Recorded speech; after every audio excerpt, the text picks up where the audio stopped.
वैशाख माह में सुने एक बांदरी की कहानी। एक राजा जो रोज सुबह उठकर गंगा जी में नहाने जाता था। राजा ने सबको ये बोल रखा था कि मेरे से पहले कोई गंगा जी में नहीं नहाएगा। एक बांदरी थी जो राजा से पहले नहा लेती थी। जब राजा नहाने जाता तो उसको पानी हिलता हुआ दिखता था। जब राजा को इस बात पर शंका हुई कि कोई मेरे से पहले नहाता है तो राजा ने वहां पर पहरा बैठा दिया। गंगा किनारे एक पहाड़ी थी जहां पर वो बांदरी बैठी रहती थी। राजा के नहाने से पहले ही वो नहाकर पहाड़ी पर बैठ जाती थी। ऐसे ही नहाते नहाते पूरा बैसाख का महीना बीत गया। एक दिन उस बांदरी को नहाते हुए सिपाहियों ने देख लिया और पकड़कर राजा के पास ले गए। राजा का यह प्रण था कि अगर कोई औरत मेरे से पहले नहाएगी तो उससे विवाह कर लूंगा। राजा ने बांदरी से विवाह कर लिया। बैसाख नहाने के पुण्य से बांदरी के गर्भ लग गया। पूरा 9 महीने होने को आया। तब बांदरी ने राजा से पूछा कि जब मेरे बच्चा होने का समय आएगा तो मैं क्या करूंगी। तब राजा ने महल में टोली बंधवा दी और बोला कि जब तुम्हारे दर्द उठे तो इस टाली को बजा देना, फिर मैं आकर बंदोबस्त कर दूंगा। राजा की और भी रानियां थी जिनकी बच्चा नहीं था। बांदरी की बच्चा होने वाला है ये बात उनको जला रही थी। टाली बंधी हुई देखकर उन्होंने पूछा कि ये टाली क्यों बांध रखी है। तब बांदरी ने बोला कि जब मेरे बच्चा होने वाला होगा तब राजा को बुलाने के लिए ये टाली बांधी है। तब रानियां बोली कि एक बार टाली बजा कर तो देखो कि राजा आते हैं या नहीं। बांदरी ने टाली बजाई और राजा आ गए। जब राजा ने आकर पूछा कि टाली क्यों बजाई तो बांदरी बोली कि इन रानियों ने मुझसे कहा था कि एक बार टाली बजाकर देखो कि राजा जी आते हैं या नहीं। तब राजा ने बोला कि दोबारा ऐसे मत बजाना। थोड़ा दिन बाद जब बांदरी के बच्चा होने वाला था तो बांदरी ने खूब टाली बजाई पर राजा नहीं आए। जब बांदरी ने रानियों से पूछा कि अब क्या होगा, मैं बच्चे को जन्म कैसे दूंगी। तब रानियों ने बांदरी से कहा कि आंखों पर तो पट्टी बांध ले और नीचे मुंह कर ले।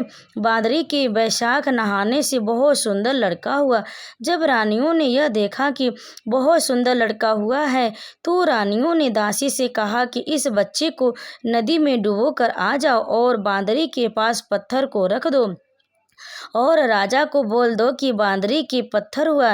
राजा ने इस बात को सुनकर अपने मन में संतोष कर लिया और रानियों की तरह इसको भी बच्चा कैसे हो सकता है। उधर उस दासी से बच्चा नदी में नहीं फेंका गया। वो उस बच्चे को वहां पर काम कर रहे कुम्हार के बर्तन में रख कर आ गई।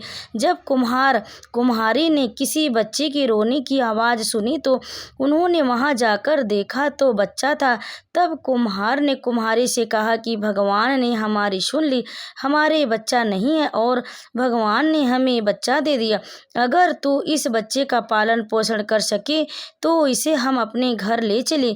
कुम्हारी राजी हो गई और उन दोनों ने उसे पाल पोस कर बड़ा कर दिया। लड़के को इस बात को पता चल चुका था कि वो बांदरी की जन्म लिया था और रानियों ने उसको मारने के लिए दासी को दे दिया था। एक दिन वो लड़का कुम्हार का बनाया हुआ हाथी घोड़ा को ले जाकर कुएं पर बैठ गया जहां पर दासियां पानी भरने आई। उनको देखकर वह लड़का बोला कि मेरे हाथी घोड़ों पानी पी लो।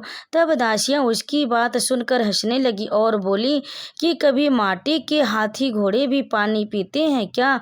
तब वह लड़का बोला कि कभी बांदरी के भी पत्थर होते हैं क्या। यह बता दासियों ने रानियों से जाकर कह दी। यह बात सुनकर रानियों ने जहर का लड्डू बनाकर कुम्हार के लड़के के लिए भेजा। भगवान की कृपा से जहर के लड्डू गूंद का लड्डू बन गया। दूसरे दिन रानियों ने देखा कि वह लड़का मरा नहीं। तब रानियों ने राजा से जिद करके कुम्हार को उस बस्ती से निकलवा दिया। कुम्हार जंगल में रहने लगा। गणगौर का महीना आ गया। कुम्हार का लड़का 101 करवा 101 गोली ले घड़ों में पानी भरकर बगीचे में जाकर बैठ गया। जहाँ पर राजा के साहूकारों की लड़कियाँ गणगौर पूजने के लिए मिट्टी ले जाने के लिए आईं। वहाँ पर पहले तो उन्होंने खूब खेला कूदा। जब उन्होंने प्यास लगी तो वे उस लड़की के पास पानी पीने के लिए आए। तब वो लड़का बोला कि मेरे पास गोली है, उसको तुम खाती जाओ और मेरे चारों तरफ फिरती जाओ, तब तुमको पानी पिलाऊंगा। इस बात से उनमें से कई लड़कियां पहले तो राजी नहीं हुई, पर प्यास मिटाने के लिए मान गई। फिर वो लड़का अपने सामने आग जलाकर बैठ गया और उनको गोली खिलाता गया, अपने चारों तरफ चक्कर लगवाता गया। ऐसा करने से वह लड़कियों के गर्भ लग गया। जब ये बात उन लड़कियों के माता पिता को चली तो उन्होंने उस लड़कियों से पूछा कि ऐसा कैसे हुआ। उन्होंने सारी बात बता दी तो उनके माता पिता उस कुम्हार के पास गए और बोले, तुम्हारे लड़के ने हमारे लड़कियों के फेरे लेकर शादी कर लिए। तो वे बोले कि इन लड़कियों को अब तुम अपने पास रखो। तो कुम्हार बोला कि इतनी सारी लड़कियों का मैं कैसे पालन पोषण करूँगा। तब उनके माता पिता ने उन लड़कियों को बहुत धन देकर विदा कर दिया। थोड़ा दिन बाद कुम्हार के घर 101 पोता बच्चा हो गए। कुम्हार बोला कि हम पूरी नगरी को जिमाएंगे। तब सब लोग कुम्हार के जीवने के लिए आए। राजा रानियां सब आए, केवल बांदरी को छोड़कर सब आए। जब लड़की ने यह देखा कि बांदरी नहीं आई है तो उसने राजा के पास जाकर बांदरी को लाने के लिए नेता भिजवाया। बांदरी आई, उसको सोने की चौकी पर बिठाकर सभा में बिठा दिया और लड़की ने अपनी बहुओं को बता दिया कि यह मेरी जन्म की माता है। तो सारी बहुओं ने उसको सोने के सिक्के देती गईं और उसके पैर छूती गईं। बांदरी के पोते बच्चे को गोदी में देती गईं और बांदरी से आशीर्वाद दिलाती गईं। राजा को ये बात समझ में नहीं आई कि ये लड़का बांदरी की इतनी खातिरदारी क्यों कर रहा है। रानियों ने यह बात समझ में आ गई कि यह बांदरी का लड़का।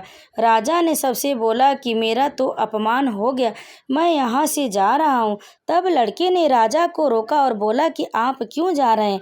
तो राजा ने लड़के से पूछा कि तू बांदरी की इतनी खातिरदारी क्यों कर रहा है।